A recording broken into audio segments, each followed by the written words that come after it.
Hey, what's going on, guys? Welcome back to the GM. It is your guy Boulanger. Up next on the GM, the 2024 Ravens schedule. Do me a quick favor, hit like, subscribe, and hit the notification bell. Let's talk about it. So, the Baltimore Ravens schedule dropped last night around 8 p.m., or at least the full version of the schedule. We know that the last 3 to 4 days there had been some leaks about matchups.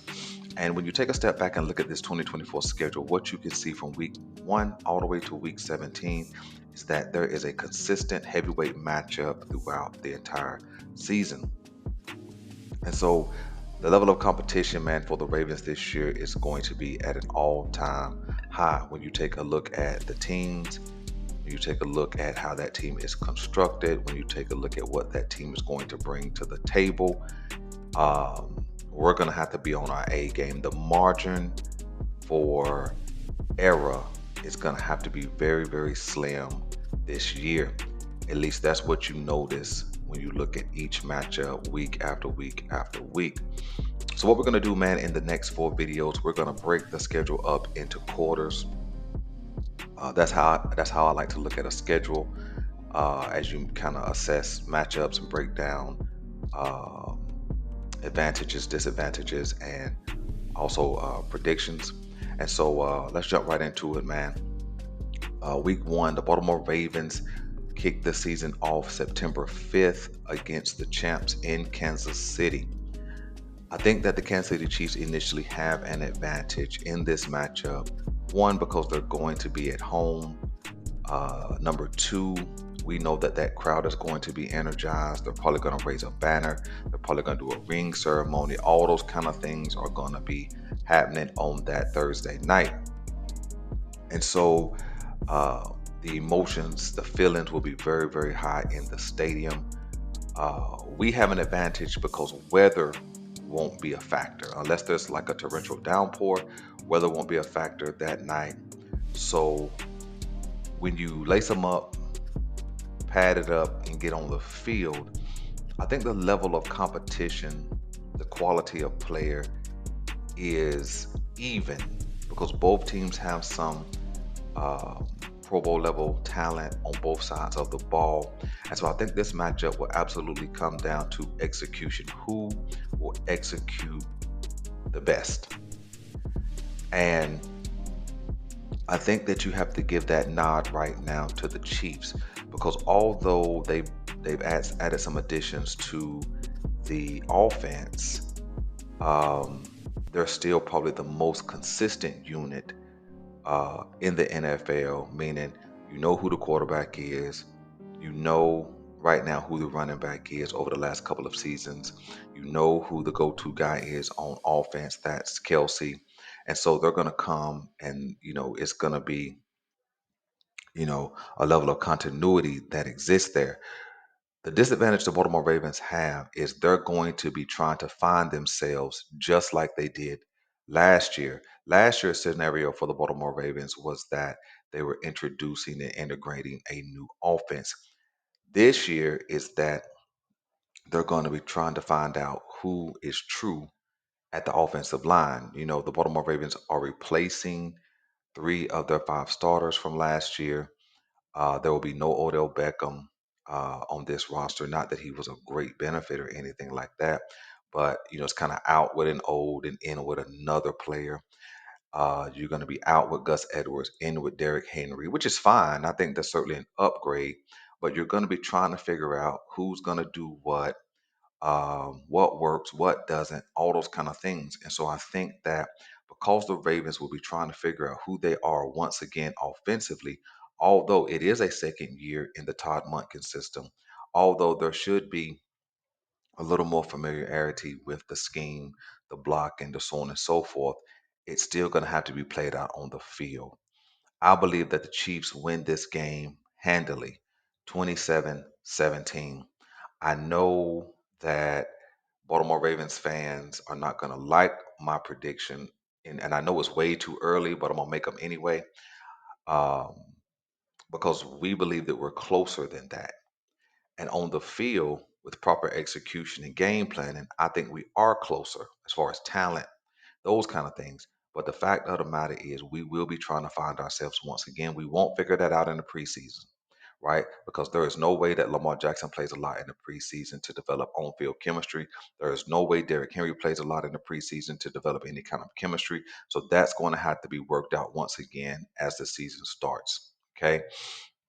So I think that we lose this game handily. Uh, I think that that could be a benefit to us. It gives us a chance to take a step back and assess who we are, and what we want to do on the field. So the Baltimore Ravens, I believe, start out losing to the champs and go 0-1. When we go into week number 2, the Baltimore Ravens face the Las Vegas Raiders. This is a home game. I believe it's a 1 o'clock start, if I remember correctly. And I think that in this matchup, the Baltimore Ravens have the advantage. One, they're at home.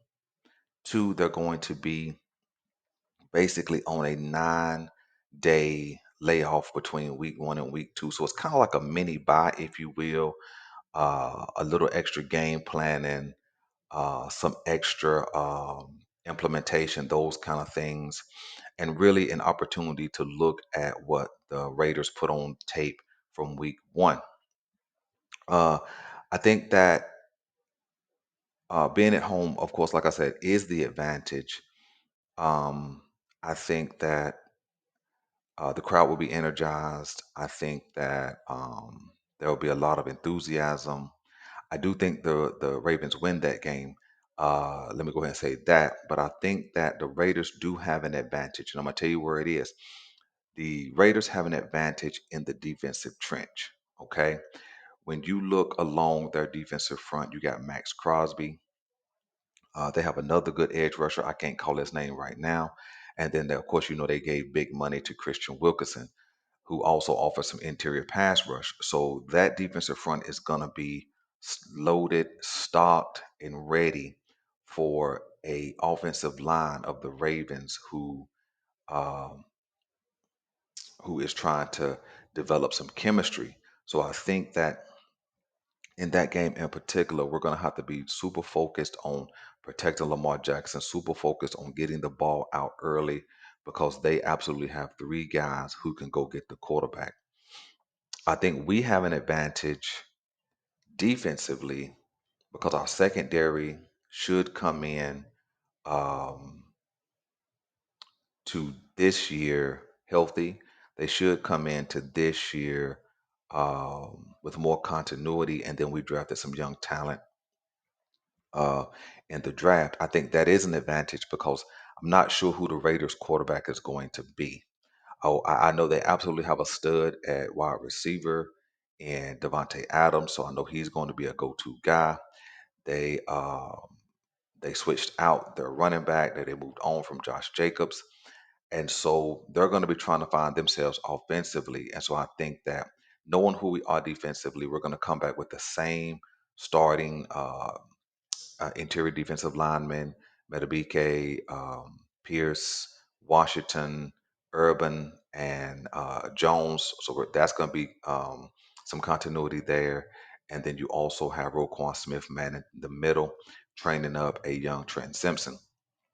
So I think that there are advantages and disadvantages, but I do think the Baltimore Ravens win this game. Probably something like, let's go 24-15, something like that. That's my early prediction. So I think the Baltimore Ravens leave week 2 1-1. Week 3, the Baltimore Ravens have a big matchup out in Dallas against the Cowboys, um, playing in the Dome, and I think that um, this matchup will be pretty even, right?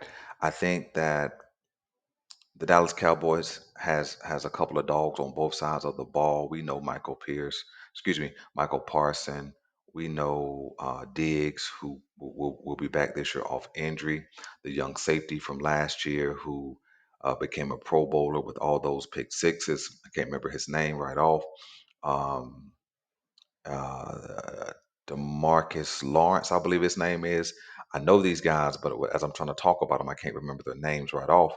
And so I think that they got some dogs on defense. And then when you look at their offense, you got CeeDee Lamb, you got Brandon Cooks if he remains with them. They are switching out at running back.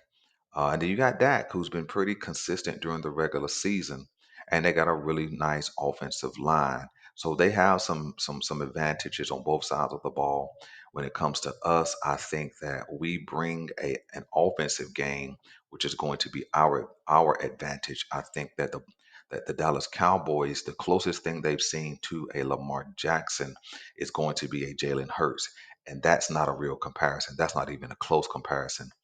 The speed, the athleticism, the elusiveness, the talent. That's not a comparison, really, but that's the closest thing they've played with some consistency. And so I think that this is going to be a game. I think that the Baltimore Ravens um, are going to go back and forth with the Cowboys. I think it'll be somewhat of a high scoring affair. I think it'll get into the 20s, probably before half or right after halftime. And I think it's going to come down to who possesses the ball last.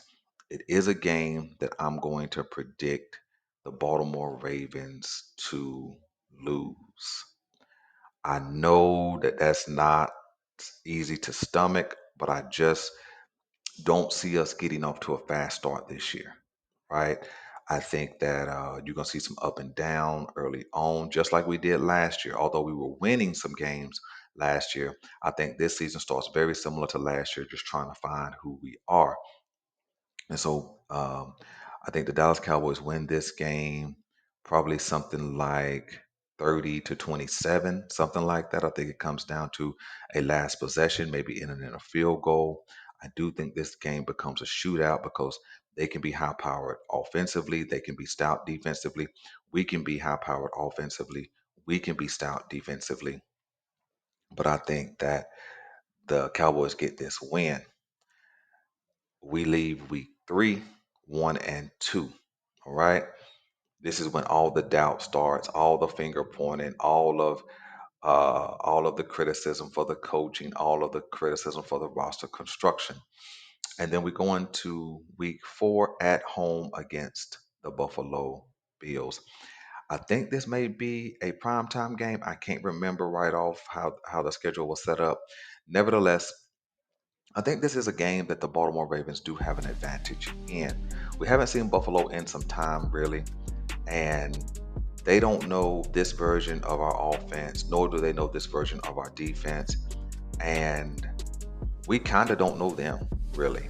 So I think this would be a game where both teams probably have had a couple of losses. Both teams are going to be motivated, of course, to win this game. I think Baltimore has the advantage. One, we're at home. I think the crowd will be energized, and I think it'll be a Lamar Jackson show. Here's why I think that Lamar Jackson certainly has heard all of the talk, all of the um, what's the word I want to use? All of the criticism, all of the condemnation, all of putting him behind all the other quarterbacks who came in with him or near him. And so I think this is going to be one of those games where Lamar Jackson, goes for 5 touchdowns against this rebuilding defense. I think the offense um, runs the ball super well. I think we go 150 yards. Of course, there'll be an in-season game prediction as well, but I think we go for over 150 yards rushing. I think we go for 275 to 325 yards passing. I think it's an absolute show. I think we put up big points. I think we get into the 30s for the first time this year. And part of that reason why is Buffalo is rebuilding defensively, but they're also rebuilding offensively. They moved on from Stephon Diggs, trading him away. They let Gabe Davis, he went down to Jacksonville. So they brought in Curtis Samuel and they drafted Keon Coleman. Keon Coleman definitely brings a different element than a Stephon Diggs. But I think at that point, they're going to be learning one another. I think that he's certainly going to be Keon Coleman, that is a matchup nightmare. The Buffalo Bills are trying to become a more of a running team with and without Josh Allen running the ball. And so I think they're going to bring a different element to the field this season. I think that we have some defensive success. I think we get after the quarterback a little bit, and I think we get out of this game 32-21. 32-24. I think we we put up big points in the first half, and then I think we close out with big points in the second half.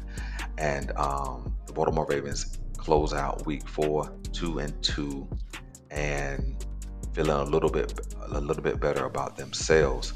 So that's kind of how I see the first 4 games of this season going. Those are my predictions, although I know it's May 16th, way too early. But as of right now, the way this team is constructed, the way the other teams are constructed, that's how I see this thing playing out. So let me know what you guys want me to know, man, about the games, the matchups, the predictions, and I'll see you guys in the second quarter for the next 4 games. I'm your guy Boulanger. This is the GM, and we're out.